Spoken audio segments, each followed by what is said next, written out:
ఇక్కడ ఈ కార్యక్రమాన్ని నిర్వహించుకుంటున్నటువంటి మీటర్ రీడర్లు ఎవరైతే వర్క్ చేస్తా ఉన్నారో ఈ నిర్వహించుకుంటున్నటువంటి నిర్వాహకులందరికీ ఒకసారి నమస్కారం తెలియజేస్తూ, నమస్కారానికే సపోర్ట్లు అంటే ఏముండదు. మరి నమస్కారానికి సపోర్ట్లు కొట్టొద్దు, దేనికి కొట్టొద్దు. ఎందుకు కొట్టానా సపోర్ట్లు?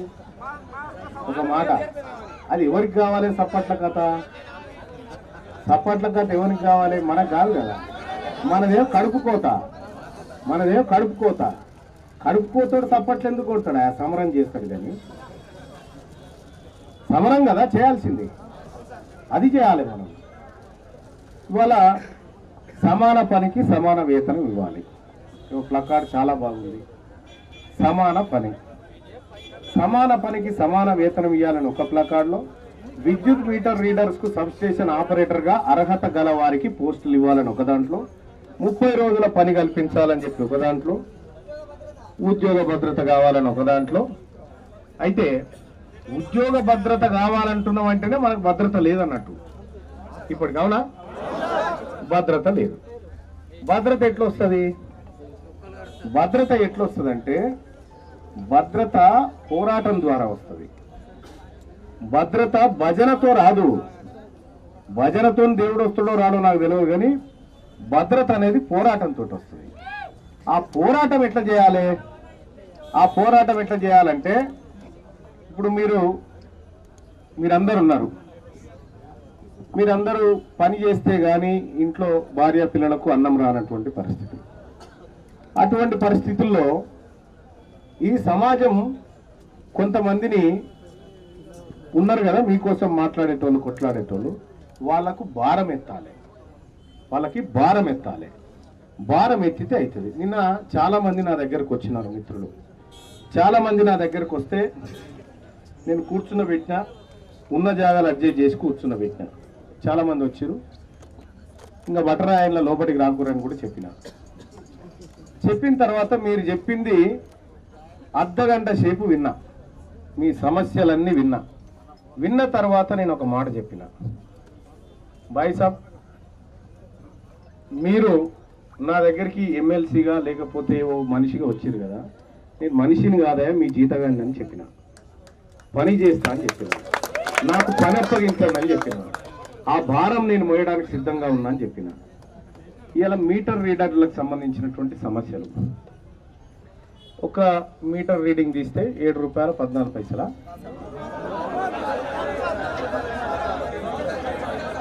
మొత్తం ఆగండి అబ్బో ఈయనే ఉంది అసలు కదా. ₹7.10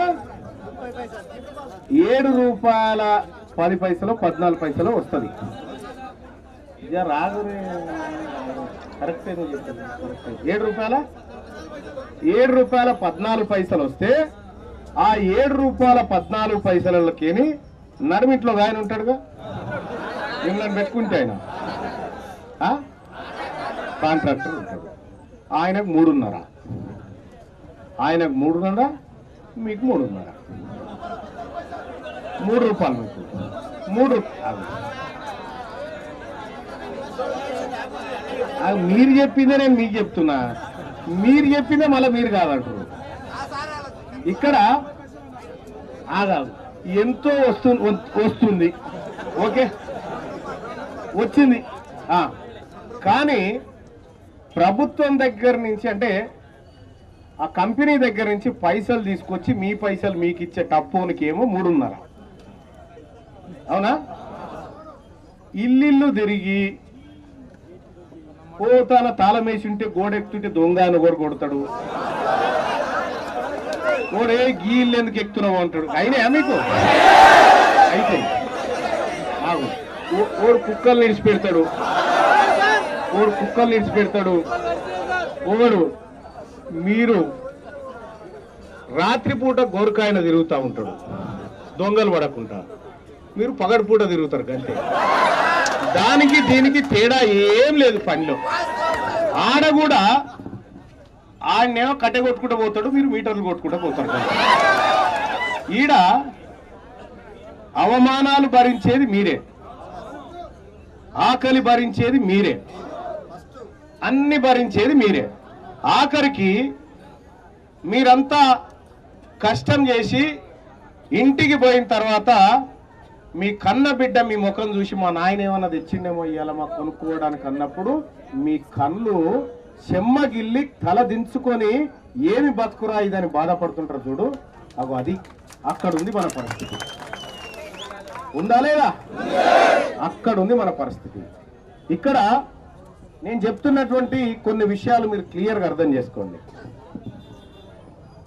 ఈ ఏజెన్సీల వ్యవస్థ పోవాలి, మధ్యలో ఉండే బ్రోకర్ల వ్యవస్థ పోయి వాళ్ళు ఏదైతే ఆ ₹7.10 ఇస్తా ఉన్నారో ఆ ₹7.10కి ₹7.10 కరెక్ట్ గా మీ ఖాతాలోకి రావాలి. ఓకే, రావాలి కదా. అది మొదటి డిమాండ్. రెండో డిమాండ్ ఏంటంటే 30 రోజుల పాటు పని ఉండాలి. ఎన్పిడిసిఎల్లో ఏదైతే ప్రత్యేక జీవో ద్వారా మిగతా 10-15 రోజులు ఎట్లయితే పని కల్పిస్తా ఉన్నారో ఇందులో కూడా 30 రోజుల పని కల్పించాలి. 30 రోజుల పని కల్పిస్తే దాంతో వీళ్ళ కడుపు ఏమైనా నిండుతుందా? లేదు, నిండది. నిన్న మొన్న చూశారు మీరు, స్వీపర్ జీతం ఎంత ఉందో మీ అందరికి ఎరికే.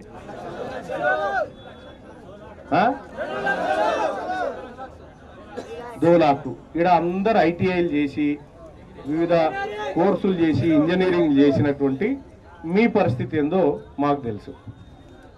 కాబట్టి పట్టణ ప్రాంతాలకు ఎక్కువ వస్తుంది, గ్రామీణ ప్రాంతాలకు తక్కువ వస్తుంది. ఎందుకంటే ఒకటే ఇంట్లో 20 మీటర్లు ఉంటే టకటక కొడతాడు కాబట్టి అది వేరే. ఇక ఈడోటి ఉంటే మళ్ళీ ఆ కొన కోటి ఉంటుంది, ఈ కొన కోటి ఉంటుంది, ఇవి తిరిగే వరకల్లా పొద్దుకు ఇట్లే పడుతుంది. కాబట్టి ఈ సమస్యలు ఉన్నాయి. అసలు ఇటువంటి తరీకా లేబర్ సిస్టమ్ ఏదైతే ఉందో ఇది ఖతం కావాలి. ఇది ఖతం కావాలంటే చేయాల్సినటువంటి పని ఏంటంటే మాలాంటి వాళ్ళు ఉన్నారు కదా దుర్మార్గులు, మా మీద ఒత్తిడి తేవాలి. ఎట్లా ఒత్తిడి తేవాలంటే ఓసారి మమ్మల్ని నన్నాలి కూడా. అవునా? మీన్స్ నన్నని కాదు, మా రాజకీయ నాయకులు అందరినీ దంటేనే ఇవి ఇంప్లిమెంట్ అవుతాయి. నేను ఒకటి చెప్తా ఉన్నా, ఇక్కడ ఉన్నటువంటి తెలంగాణ రాష్ట్రంలో మీటర్ రీడింగ్ తీసేటువంటి వాళ్ళు ఎవరైతే ఉన్నారో వాళ్ళు ఇల్లు తిరుగుతారు కదా, ఇల్లుకి మైక్ పెట్టినట్టుగా ఏడు మంచోడు కాదు ఈ ప్రభుత్వం మంచి లేదంటే ఉంటుందా? ఒక్కసారి ఇప్పుడు అది ఎట్లుంటదంటే ఒక్కసారికి గట్లే చెప్తారేమో అని అనుకుంటారు. మీరు చూడరు మీరు ఒకసారి పోయి ఓ మనిషి ఎదురుగా వచ్చింది అనుకో, అరే గట్లున్నాయారా సీను, అప్పుడు మంచిగుంటివి గారా అని ఒక మాట అన్నాం అనుకో, నాకేమైంది రైడు గట్లే అంటాడు, నేను మంచిగున్నా అని పోతాడు. మళ్ళీ జరంత దూరం పోగానే మళ్ళీ సీన్ గానికి ఇంకోటి కలిసిండు అనుకో, అరే నువ్వు అప్పుడే మంచిగుంటివిరా, ఇప్పుడు అంత హాలత్ ఖరాబ్ అయిపోయింది అన్న. అరే అమ్మ వాడు అట్లానే వీడు ఇట్లానేమరా. మళ్ళీ ఇక మూడోడు కలిసిండు అనుకో, ఏమాయరా సీను మొత్తం భాగమైపోయినవేరా, ఒకమంత గిత్తత అయిపోయింది అని అనుకో, ఇక నాలుగోడు కలిసే వరకు అలా దవాఖానలో ఉంటాడు. అవునా కాదా? మీరు ఒక్కింటికి 4 మాటలు చెప్పారంటే 5వసారి కథమే. ఇక 5వసారి కథమే అయిపోతుంది, సర్కారు పనే. ఇప్పుడు వాస్తవానికి కూడా మిమ్మల్ని మించినటువంటి శక్తి ఇప్పుడు ఎవరి దగ్గర లేదు. ఉంటే ఆ అంగన్వాడీలకు ఉంటుంది, వాళ్ళకు కూడా ఇంత ఉండదు. మీకు ఇంత శక్తి ఉంది కదా, మీరు ఏం చేయాలంటే అల్టిమేటం జారీ చేయాలి మా మీద. మీరు చేస్తారా ఇల్లు తిరిగి చెప్పమంటారా అని, మీరు చేస్తారా అని చెప్పి అల్టిమేటం జారీ చేయాలి. లేకపోతే ఏందా 5,000 6,000 బతికెట్టుడు ఎవడా చూపి, 2,000 రూపాయలకు ఎవడు బతాడా? ఏ కుటుంబం బతుందా? ఈ బిడ్డల కడుపు లేదా? నేను అడుగుతా ఉన్నా, విద్యుత్ శాఖ మంత్రి గారిని అడుగుతా ఉన్నా, ఎవరు కొడుకు పెళ్లి చేస్తా ఉన్నారా? పెళ్లి ఘనంగా చేస్తా ఉన్నారు. ఒక్క కార్డు ఖరీదని ఇలా జీతం ఉన్నదా సార్? ఒక వెడ్డింగ్ కార్డు ఖరీదని మరి వాళ్ళు ఎట్లా బతకాలి? మరి ఇక్కడ ఉన్నటువంటి కార్మిక సోదరులందరికీ నేను చెప్తా ఉన్నా, తీన్మార్ మల్లన్నగా చెప్తా ఉన్నా, నాకు 2 నెలలు టైం ఇవ్వండి, నేను ఎక్కువ టైం తీసుకోను. 2 నెలలు టైం ఇవ్వండి, 2 నెలలు కంప్లీట్గా మీ ఇష్యూ నా భుజాల మీద వేసుకుంటా. ఈ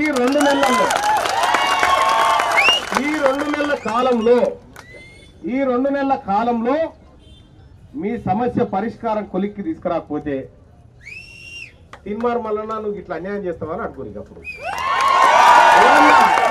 ఎవరన్నా ఎక్కడైనా ప్రజలు సంఘాలు ప్రభుత్వానికి డెడ్ లైన్ పెడతాయి, కానీ నేను ఒక ఎమ్మెల్సీగా నేను డెడ్ లైన్ పెట్టుకొని పోతున్నాను. 2 నెలలు టైం ఇవ్వమని,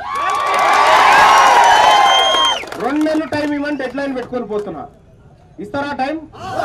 ఇస్తామని తోలు చేయలేవాడు. 2 నెలలు టైం ఇస్తారు కదా, ఇస్తారు కదా. ఈ 2 నెలలు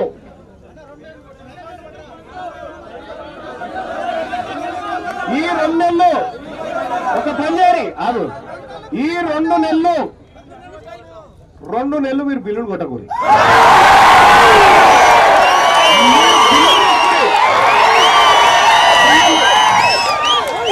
మీటరు ఇగో మా కడుపుల మ్యాటర్ బంద్ కాబట్టి మీటర్ కూడా బందే.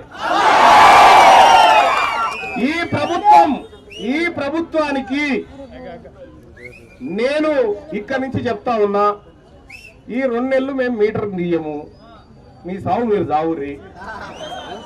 ఎందుకంటే మేము రోజుకోడు చచ్చిపోడు కంటే తన కూర్చొని చచ్చిపోతే ఇవ్వడం కదా. అందుకోసమే మీటర్ రీడింగ్ బంద్. తెలంగాణ రాష్ట్రంలో మీటర్ రీడింగ్ బంద్, మీటర్ రీడింగ్ బంద్, మీటర్ రీడింగ్ బంద్, మీటర్ రీడింగ్ బంద్, మీటర్ రీడింగ్ బంద్, మీటర్ రీడింగ్ బంద్. ఇక మన డిమాండ్ల కోసం ప్రభుత్వానికి ఏమన్నా కరెంట్ గిరెంట్ పోయి ఉక్క పోస్తే ఇందిరా పార్క్ కాడ ఉంటాం, వచ్చి మా కార్మికులతో సంతకాలు చేసుకొని పోయి, మీటర్ రీడింగ్ కార్మికులతో సంతకాలు చేసుకొని పోండి. మరి ఇంకా ఈ మీటర్ రీడింగ్ ఇందిరా పార్క్ అనే పెట్టి ఇందిరా పార్క్ అనే మూసేసేది కాదు కదా, రేపు జిల్లాల పాయింట్ కూడా చేస్తాం. నా తెలంగాణ రాజ్యాధికార పార్టీ మీటర్ రీడింగ్ తీస్తున్నటువంటి కార్మికుల పక్షాన నిటారుగా నిలబడి కొట్లాడడానికి సిద్ధంగా ఉంది, నిటారుగా నిలబడి కొట్లాడడానికి సిద్ధంగా ఉంది. నీ పైన ఈగ వాలినా అది తీన్మార్ మల్లన్న పైన వాలిన, ఎవరు బెదిరించినా నీ మీద ఏ కాంట్రాక్టర్ అన్నా తీసేస్తా అని చెప్పినా వాని అడ్రస్ వాని ఫోన్ నెంబర్ అది నాకు ఈరి,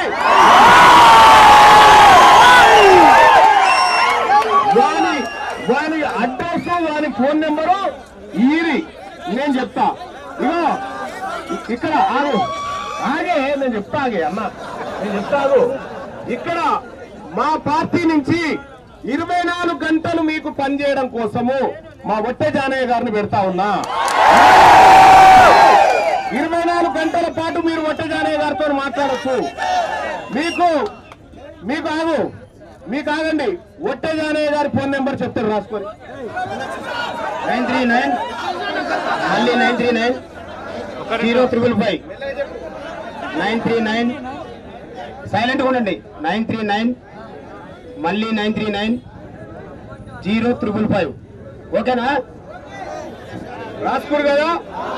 రాత్రి 1 లేదు, 2 లేదు, 3 లేదు, ఎప్పుడు కష్టం వచ్చినా చేయని, ఎప్పుడు కష్టం వచ్చినా మీకు జానన్న అందుబాటులో ఉంటాడు. జానన్న మీ దగ్గరకు వచ్చిన 6వ నిమిషానికే నేను కూడా వస్తా. ఇప్పుడు మీరెవరైతే ఉన్నారో మీ డిమాండ్లన్నింటినీ రేపు మార్చి 16 తారీఖు నుంచి శాసనసభ ప్రారంభం కాబోతా ఉంది. శాసనసభలో తీన్మార్ మల్లన్నగా క్వశ్చన్ అవర్ లో మొదటి ప్రశ్న మీదే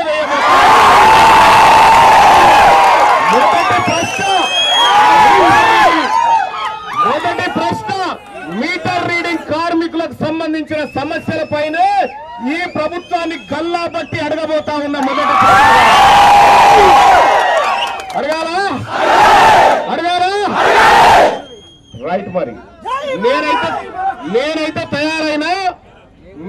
గండ్రి ఈ ఉద్యమం ఇందిరా పార్క్ కాడ స్టార్ట్ అయి ప్రతి జిల్లాకి వెళ్ళిపోవాల్సిందే. ప్రతి జిల్లా హెడ్ క్వార్టర్ కి ఈ నిరసన కార్యక్రమాన్ని తీసుకుపోదాం. ఎక్కడికక్కడ నేను కూడా పిలుపునిస్తా ఉన్నా. మా ప్రజలారా, మా బీసీ ప్రజలారా, ఎస్సీ ఎస్టీ మైనారిటీ ప్రజలారా, తెలంగాణ రాజ్యాధికార పార్టీ కార్యకర్తలారా, ఇక మన బిడ్డలు కడుపుతో ఆకలితో మండుతా ఉన్నారు. వాళ్ళు ఏడ కూర్చున్నా వాళ్ళకి అండగా వాళ్ళు ఎక్కడ ఉద్యమాన్ని ప్రారంభించినా ఈ తెలంగాణ రాజ్యాధికార పార్టీ అండగా ఉంటుందని చెప్పి తెలియజేసుకుంటూ, ఇక మీ బాధ నాది తమ్మే, నేను చూసుకుంటా. తీన్మార్ మల్లన్న కూడా మీ దాంట్లో ఒక మీటర్ రీడింగ్ కార్మికుడు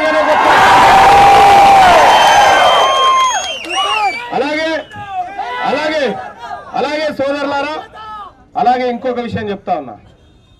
ఈ భూమి మీద బతికేటువంటి హక్కు ప్రతి ఒక్కరికి ఉంది. కొంతమంది ఎక్కువ తిని, కొంతమంది తక్కువ తిని ఇది నడవది. సమాన పనికి సమాన వేతనం ఇవ్వాలి. ఎమ్మెల్యేలకు ఇప్పుడు మాకు ఎంతనా జీతం? 2,75,000 మాకు జీతం, మేము కట్టలు కడతామని. చేసేది ఏం లేదు. మళ్ళా మంత్రులకో 4 లక్షలు, ముఖ్యమంత్రికో 4.5 లక్షలు. వీళ్ళకి కాదనా జీతాలు రావాల్సింది? వీళ్ళకి కాదనా? అందుకోసమే సోదరులారా, మీ అందరినీ కడుపులో పెట్టుకొని నేను ఉద్యమాన్ని ప్రారంభిస్తా ఉన్నా. ఈ రాష్ట్రంలో మీ కడుపు కొట్టినటువంటి దుర్మార్గులను వదిలిపెట్టను. మీ కడుపు నింపి మీ ఇల్లు కూడా కలకల్లాడినప్పుడే తీన్మార్ మల్లన్న